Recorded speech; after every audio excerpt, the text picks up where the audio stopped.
कांग्रेस की general secretary Priyanka Gandhi ने गुरु रविदास मंदिर पहुंचकर माथा टेका और पूजा की। इसके बाद प्रियंका गांधी ने रोड शो किया।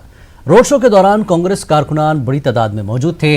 प्रियंका के बनारस पहुंचने पर कांग्रेस कारकुनान पुरजोश नजर आ रहे हैं। प्रियंका गांधी कांग्रेस कारकुनान के साथ मीटिंग भी करेंगी।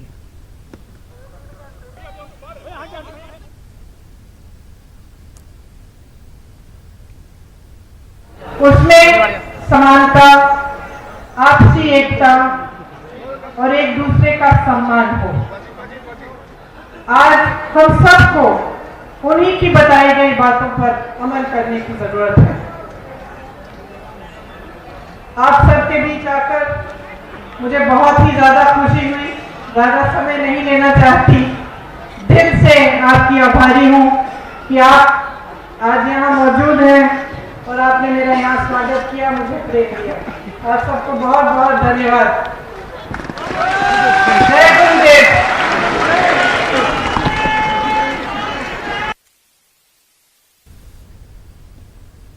और इंदौर में हुनर हाट का इफ्तिताह गवर्नर लालजी टंडन ने किया। इस मौके पर मरकजी वजीर मुख्तार अब्बास नकवी भी मौजूद थे। इस हुनर हाट में मुल्क के मुख्तलिफ हिस्सों से आए दस्तकारों ने शिरकत की। इस मौके पर गवर्नर ने कहा कि मुल्क से दस्तकारी खत्म होती जा रही है। ऐसे में इस तरह के प्रोग्राम बेहतर कदम साबित होंगे। एक देश की कल्पना जो प्रधानमंत्री की है कि सब तो इतनी विभिन्नता वाला देश जहां अलग अलग जगह अलग अलग हाथ में हुनर है। भारतीय जनता पार्टी एक ऐसी पार्टी है जो मजबूती के साथ चुनाव लड़ती है। उसके बाद जनता जनतंत्र की और जनादेश की मालिक होती है। जो मालिक का जनादेश होता है उसको सरमाथे पे लेते। लेकिन देश में तो बीजेपी को जनादेश कई राज्यों में मिला है। क्या हम अपनी राजधानी में 370 और ये 3 तलाक राम मंदिर 370 इसका टेस्ट था ये दिल्ली चुनाव तो देखिए 370 3 तलाक की जो बात आप कर रहे हैं, सीए की जो बात कर रहे हैं आप, ये तमाम ऐसे मुद्दे हैं जो राष्ट्रीय सरोकार और राष्ट्रीय हितों से जुड़े हुए हैं। ये ना सियासत से जुड़े हुए हैं ना किसी चुनाव से जुड़े हुए हैं। और इसलिए हम जब इन मुद्दों की बात करते हैं तो हमने जब 370 हटाया तो जम्मू कश्मीर को देश की धारा, प्रगति की धारा से शामिल करने के लिए हटाया। हमने जो देश में कुरीतियां हैं, कुप्रथाएं हैं, उससे जो पीड़ित महिलाएं हैं उनको न्याय दिलाने के लिए 370 की बात करी। उसके ट्रिपल तलाक की। उसके अलावा जो 3 देशों के पीड़ित प्रताड़ित नागरिक हैं जिनको कि 1955 में पंत मिर्जा एग्रीमेंट के तहत भी कहा गया था कि साहब उनकी चिंता करनी चाहिए। उसके अलावा भी बार बार महात्मा गांधी जी से लेकर के तमाम लोगों ने कहा कि उनकी चिंता होनी चाहिए। चिंता किसी ने नहीं की, मोदी जी ने चिंता की। तो इसलिए इसको आप सियासत से मत जोड़ के देखिए। नकवी जी, राहुल गांधी जी कह रहे हैं कि देश में युवाओं की हालत बहुत खराब है। लगातार उनके बयान इसको सामने आ रहे हैं, रोजगार नहीं है। यहाँ तक के डंडे मारने की बात भी कहते हैं कि प्रधानमंत्री नरेंद्र मोदी को डंडे मारेगी देश के युवा। किस तरीके से आप देख रहे हैं ये कांग्रेस की जो बयान लगातार सामने आ रहे हैं? ऐसा है कि कांग्रेस के नेता जो है वो खुद अपने हाथ में कुल्हाड़ी लेके घूमते हैं और मौका लगते ही अपने पैर पे मारते रहते हैं। और मुझे तो कांग्रेस के लोगों को और ख़ास तौर से ग्रेटर हैदराबाद म्यूनिसिपल कारपोरेशन ने मरकज के मुतनाज़ा कवानीन के खिलाफ करारदाद मंजूर की है। कल कारपोरेशन के जनरल बॉडी इजलास में CAA, NRC और NPR के खिलाफ करारदाद मंजूर की गई। GHMC मुल्क का पहला बल्दी इदारा है जिसने अपनी नौइयत का मुनफरद कदम उठाया है। मेयर B राम मोहन ने ऐलान किया कि ग्रेटर हैदराबाद म्यूनिसिपल कारपोरेशन के हुदूद में NRC, NPR का कोई काम नहीं होगा। GHMC ने ऐसा करते हुए KCR हुकूमत के मौक़िफ़ को तक़वीत पहुँचाई है। याद रहे कि TRS हुकूमत मुतनाज़ा कवानीन के खिलाफ अपने मौक़िफ़ का पहले ही इजहार कर चुकी है। गैर आइनी कवानीन के खिलाफ करारदाद मंजूर करते हुए उसे हुकूमत को रवाना कर दिया गया है।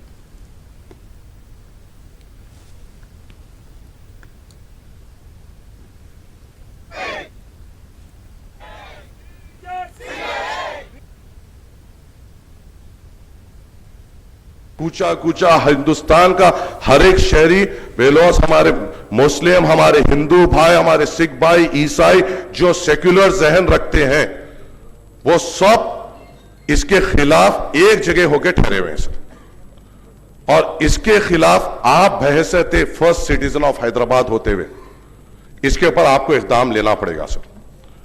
आप जानते हैं सीएम साहब और खासकर टीआरएस पार्टी का मजलिस की तरफ से मैं शुक्रिया अदा भी करूंगा। मैं मेरे हैदराबाद के पहले शहरी से यह गुजारिश कर रहा हूं कि मेरी ये दिली ख्वाहिश है कि ये जीएचएमसी काउंसिल हिंदुस्तान की वो पहली काउंसिल हो जो सीए के खिलाफ एक रेजोल्यूशन ले। जिस तरीके से हमारे सदर ने उस बिल को फाड़कर बुनियाद रखी, उसी तरीके से फाड़कर उनके मुंह पे वो कापियां मार के भेजेंगे, मगर आवाम को यहां पे परेशान होने देंगे, क्योंकि हमें मालूम है हुकूमत हमारे साथ है।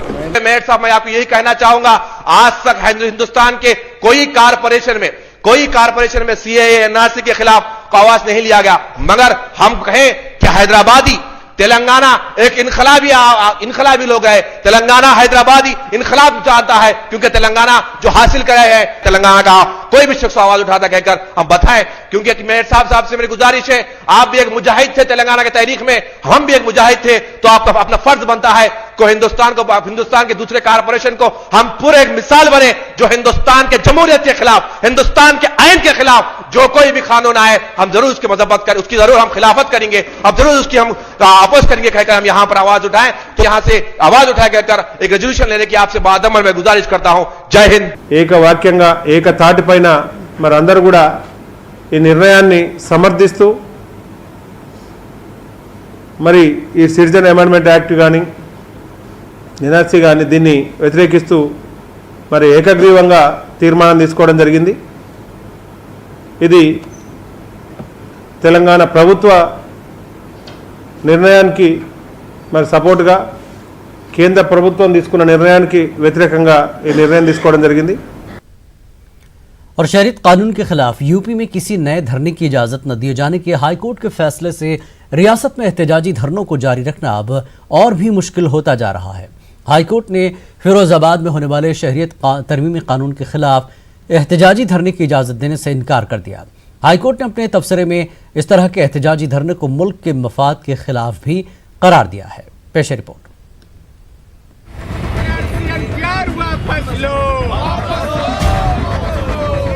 इलाहाबाद हाईकोर्ट ने शहरियत तरमीमी कानून के खिलाफ जारी एहतजाजी धरनों पर अपना रुख सख्त कर लिया है। हाईकोर्ट ने फिरोजाबाद के मोहम्मद फुरकान की उस अर्जी को खारिज कर दिया है जिसमें मोहम्मद फुरकान ने हुसैनी मोहल्ला मैदान में एहतजाजी धरना करने की इजाज़त तलब की थी। फिरोजाबाद पुलिस इंतजामिया ने एहतजाजी धरने की इजाज़त देने से पहले ही इनकार कर दिया था। पुलिस इंतजामिया के इस फैसले को इलाहाबाद हाईकोर्ट में चैलेंज किया गया था, जिसे बाद में खारिज कर दिया गया। माननीय उच्च न्यायालय ने इस याचिका को खारिज कर दिया है और उस याचिका को खारिज करते समय एक महत्वपूर्ण अंश टिप्पणी की है। इस तरह के धरना प्रदर्शन जो चल रहे हैं वो नेशनल इंटरेस्ट में नहीं है। दूसरी जानिब रियासत में जारी एहतजाजी धरनों में वकला के शामिल होने से इसमें और भी मजबूती आई है। खास तौर से इलाहाबाद के रोशनबाग में जारी एहतजाजी धरने में खुद हाईकोर्ट के वकला ने शुमूलियत अख्तियार कर ली है। हाईकोर्ट और जिला कोर्ट से वाबस्ता वकला शहरियत कानून और एनआरसी के खिलाफ एहतजाजी जुलूस भी निकाल चुके हैं। हाईकोर्ट के ताज़ा रुख के बावजूद एहतजाज में शामिल वकला और ख्वातीन के मौक़िफ़ में कोई तब्दीली नहीं आई है।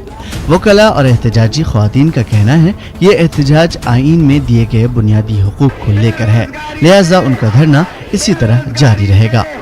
हम सब लोग एक हैं, हिंदू मुस्लिम एकता यहाँ पे सब साथ में है। हमारे भाई लोग हैं, अजय जी भी हैं, पंकज जी भी हैं, प्रखर जी भी हैं, हम सभी लोग आए हुए हैं। कोई एक कौम या मुद्दे की बात यहाँ नहीं हो रही है। हम लोग एनआरसी और सीए के खिलाफ आए हुए हैं।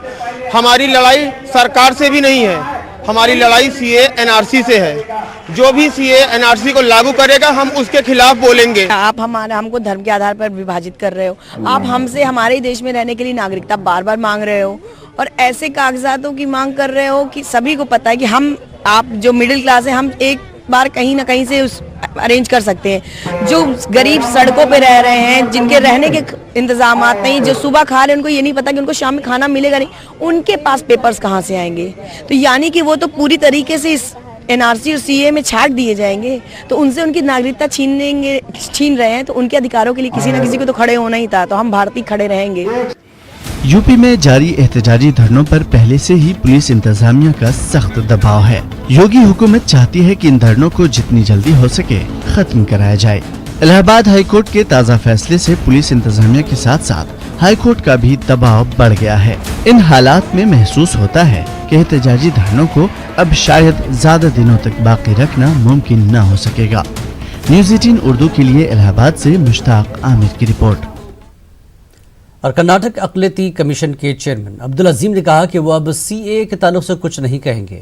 बेंगलुरु में मीडिया से बात करते हुए अब्दुल अजीम ने कहा कि वो सीए के खिलाफ एहतजाज कर रहे लोगों के साथ अब बात नहीं कर सकते। जरूरत पड़ने पर हुकूमत के सामने अपनी बात रखेंगे। देखो सर, मैं पहले बहुत कुछ बोल चुका हूँ, अभी बोल नहीं सकता। मैं आग बुझाने वालों में से हूँ, आग भड़काने वालों से नहीं हूँ। ये सवाल अब थोड़े दिन के लिए मुझसे ना पूछिए। थैंक यू, शुक्रिया। सीए के बारे में कोई भी आपकी राय नहीं है?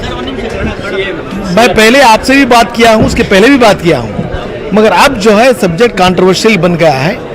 मैं अभी कोई बात करना नहीं चाहता। नहीं, वो आप जो कर रहे हैं ना, आप जो हर आदमी को इख्तियार है कि वो उसके फेवर में भी जा सकते हैं, उसके अगेंस्ट भी जा सकते हैं। अब सब्जेक्ट इतना कंट्रोवर्शियल बन गया है, मैं इसके बारे में कोई तरह का रिमार्क देना नहीं चाहता। कहीं जाकर आपने बात की है? नहीं, मैं नहीं जा सकता। मैं जो है मेरी जगह बैठकर जो है सलाह मशवरा सरकार तक दे सकता हूँ मैं, मगर यहाँ पब्लिक में नहीं जा सकता। तो ये माइनॉरिटीज का इशू नहीं है? कौन सा प्रोटेस्ट जो है, जो मैं ठीक समझता हूँ और वो सरकार के सामने बात कर सकता हूँ, जाके पब्लिक में तो बात नहीं कर सकता। ये हमारे लिए थोड़े रिस्ट्रिक्शंस हैं, क्योंकि ये माइनॉरिटी कमीशन है, कॉन्स्टिट्यूशनल बॉडी है, तो थोड़े लोगों को अच्छा लगेगा, थोड़े लोगों को ख़राब लगेगा। इसलिए चंद दिनों तक जो है इस सब्जेक्ट के ऊपर बात करना मुनासिब नहीं है। और बेंगलुरु में शाहीन बाग की हिमायत में खवातीन एहतजाज कर रही हैं। इन लोगों का कहना है कि सरकार को शाहीन बाग में एहतजाज कर रही खवातीन से बात करनी चाहिए। साथ ही एहतजाजी खवातीन सरकार से मुतालबा कर रही हैं कि सीए को वापस लिया जाए।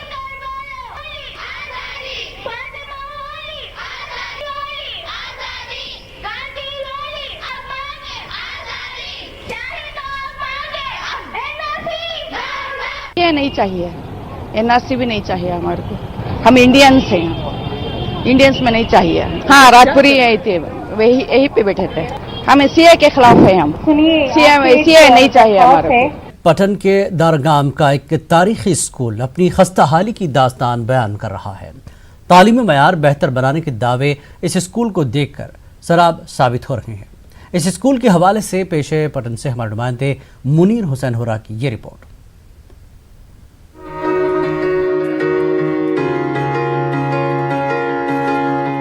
पटन की दारगाम में 1960 में इस गवर्नमेंट प्राइमरी स्कूल की बुनियाद पड़ी थी। 1998 में 3 कमरों पर मुश्तमिल इस स्कूल की इमारत तामीर हुई। 2005 में स्कूल का दर्जा बढ़ाकर इसे मिडिल स्कूल कर दिया गया। तब से महज 3 कमरों पर मुश्तमिल इमारत में 8 जमातों के तलबा को तालीम फराहम की जा रही है।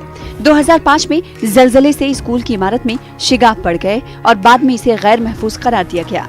लोगों के मुताबिक बाद में जोनल एजुकेशन अफसर और एसडीएम पटन ने इस स्कूल को किराए के एक रिहायशी मकान में शिफ्ट कराया।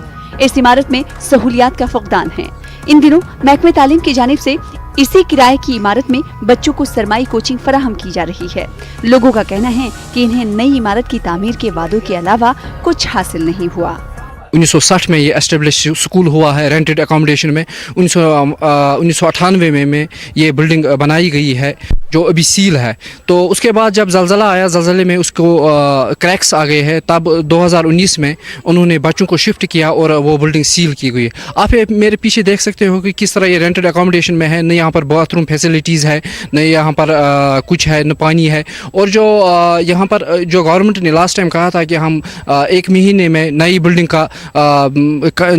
का कंस्ट्रक्शन स्टार्ट करेंगे, मैं अभी तक वो जो दावे किए जा रहे हैं ज़मीनी सतह पर वो ताबीर नहीं हो रहे हैं। डायरेक्टर साहब भी आया है यहाँ, उन्होंने कुछ नहीं किया इस स्कूल के बारे में। बाद में हमारा बच्चे जो हैं वो यहाँ किराया बिल्डिंग में पढ़ते हैं। आज तक कुछ नहीं गवर्नमेंट ने यहाँ किया। पिछले साल मार्च में जाडियो मैम और एसडीएम साहब आए यहाँ पर, उन्होंने इस बिल्डिंग को अनसेफ करार दिया और यहाँ पर किराया पर यहाँ पर लोकल एक मकान है वहाँ पर बच्चे तालीम हासिल कर रहे हैं, लेकिन वहाँ पर भी फैसिलिटीज़ अवेलेबल नहीं है। स्कूल की इमारत तामीर करने वाले जमीन मालिक का कहना है कि आज तक इन्हें मुआवजा नहीं दिया गया। लोगों का कहना है कि इंतजामिया स्कूल के लिए इमारत तामीर करने में अराजी न होने का बहाना बना रही है। ताहम पहली इमारत के लिए अराजी फराहम करने वाले शख्स का कहना है कि अगर महकमे तालीम स्कूल की नई इमारत तामीर करना चाहता है तो वो मुआवजा मिलने पर मजीद जमीन फराहम करने को भी तैयार हैं। इससे पहले हमने ऑलरेडी इसको जमीन दिया है, उसके बाद आज भी गवर्नमेंट कह रहा है हम दूसरा बिल्डिंग बनाएंगे, मगर इसका ज़मीन नहीं है।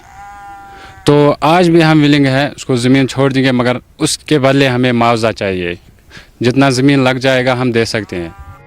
इस मामले को जब न्यूज़ 18 उर्दू ने एसडीएम पटन के साथ उठाया तो उनका कुछ यूं कहना था। वहाँ पे एक अच्छा खासा रोल हमारा है, लेकिन अभी हमारा उसमें अकोमोडेशन हमारी बड़ी लिमिटेड है, और जैसे आपने कहा कि वो बिल्डिंग भी पूरी तरह से सेफ़ नहीं है। इस सिलसिले में हमारी यही कोशिश है कि वहाँ एक नई बिल्डिंग बन जाए। उसके लिए डिपार्टमेंट की तरफ से डीपीआर भी गया है। इन द मेन टाइम हमारी ये भी कोशिश है कि जब तक वो थ्रू हो जाता है तब तक कम से कम उनको रेंटल बेसिस पे ही हम अकोमोडेशन फराहम करें। मुझे उम्मीद है कि दोनों में से एक प्रपोजल इमीडिएटली जो है थ्रू होके उस पर काम शुरू हो जाएगा।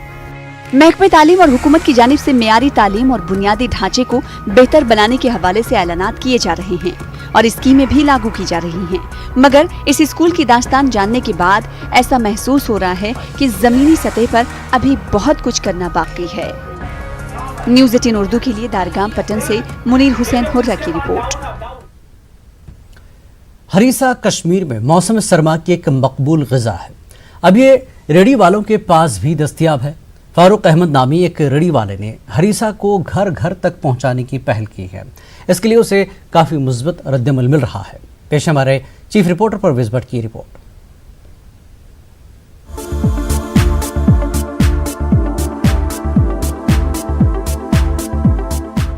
वादी कश्मीर में रवां बरस लोग सख्त तरीन मौसम सरमा का सामना कर रहे हैं।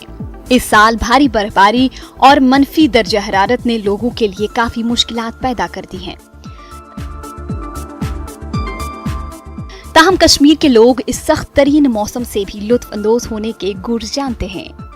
सख्त तरीन सर्दी में लोग मुख्तलिफ आलात और मखसूस ग़िज़ाओं का इस्तेमाल करते हैं। हरीसा ऐसी ही एक खास ग़िज़ा है जिसकी सरमा में काफी मांग रहती है। गोश्त और मुख्तलिफ मसालों से तैयार किया जाने वाला हरीसा जिस्म को गर्म रखने के साथ साथ क़ुव्वत भी बख्शता है। इसे बेहतरीन नाश्ता भी माना जाता है।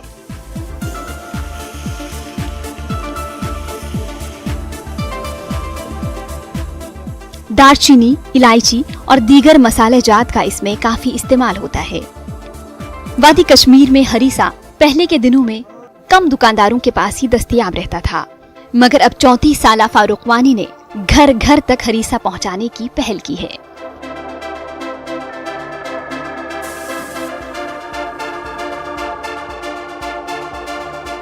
फारूक अपनी रेढ़ी लेकर शहर श्रीनगर के मुख्तलिफ मकामात का चक्कर लगाते हैं। फारूक का कहना है कि अभी तक इन्हें काफी मुस्बत रद्द अमल देखने को मिला है। वानी का कहना है कि इनका फरोख्त करदा हरीसा दुकानों में मिल रहे हरीसे से किसी सूरत में कम नहीं है। 1 लाख रुपए के करीब हमने इसका सामान लाया और इसको इस पर बिठाया है। बाकी हम अपने दिमाग से बनाया है ये, और ऐसा नहीं है कि ये इसमें कोई बड़ा मीट नहीं है, लेकिन छोटे मीट का हम बनाते हैं इसलिए कि ये चलेगा इस पर। लेकिन अगर हम बड़ा मीट मिलाएंगे तो ये नहीं चलेगा इस पर। बाकी तो इसमें कोई ये नहीं है, मतलब कोई बोलता मिलावट है, उसके बिना है ये। इस पर चेक भी हुआ है 2-3 बार और ये 4वीं बार कर रहे हैं। हमारे को हो गए इसके साथ 2 महीने। 2 महीने से पहले निकाला है, 2 महीना आज तक हो गया। निकालेंगे 2 महीना, 15 अप्रैल के बाद बंद कर। तो मांग अच्छी है? मांग अच्छी है, हर जगह ज़्यादा। हम लाल चौक में बैठते हैं। पत्रियों के साथ साथ अब हरीसा फूड वैन्स पर भी दस्तयाब है। अगरचे पहले हरीसा सिर्फ सुबह के औकात में ही दस्तयाब रहता था, मगर अब हरीसा दिन भर मुयस्सर रहता है। काफी महारत और सब्र तहम्मुल से तैयार किया जाने वाला हरीसा पहले सिर्फ माहिरीन के जरिए ही बनाया जाता था, ताहम अब कई खवातीन इसे घरों में ही बनाती हैं। देखने में अगरचे रेढ़ी पर हरीसा मिलना कुछ अलग लगता हो, मगर लोग फारूक की इस कोशिश की सताइश कर रहे हैं। हरीसा तो ऐसी एक कश्मीर की डिश है जो हमें विंटर्स में गर्म रखती है और अगर आज हम बात करेंगे हरीसा की, तो हरीसा हमें हर जगह पे मिलता है, क्योंकि अभी मैं यहाँ से चल रहा था तो मैंने एक फूड कार्ट वाले को देखा, तो वहाँ पे मैंने हरीसा खाया, और जिससे वो भी पैसे कमाता है और हमें भी मुश्किल का सामना नहीं करना पड़ता है। लेकिन अगर 5 साल पहले की बात हम करेंगे तो हमें पहले दुकान ढूंढनी पड़ती थी, चाहे वो लाल चौक में हो या नवा कदल में हो। तो आज हमें हर एक जगह पे हरीसा मिलता है। यहाँ फारूक जैसे लोग जहां चाह वहां राह की कहावत को सही साबित कर रहे हैं। अब नई पहल करके फारूक ने सरकारी नौकरी पर मुनहसर रहने के बजाय खुद अपने लिए रोजगार के वसाइल पैदा किए हैं। न्यूज़ 18 उर्दू के लिए श्रीनगर से परवेज भट्ट की रिपोर्ट। खबरनामे में फिलहाल इतना ही।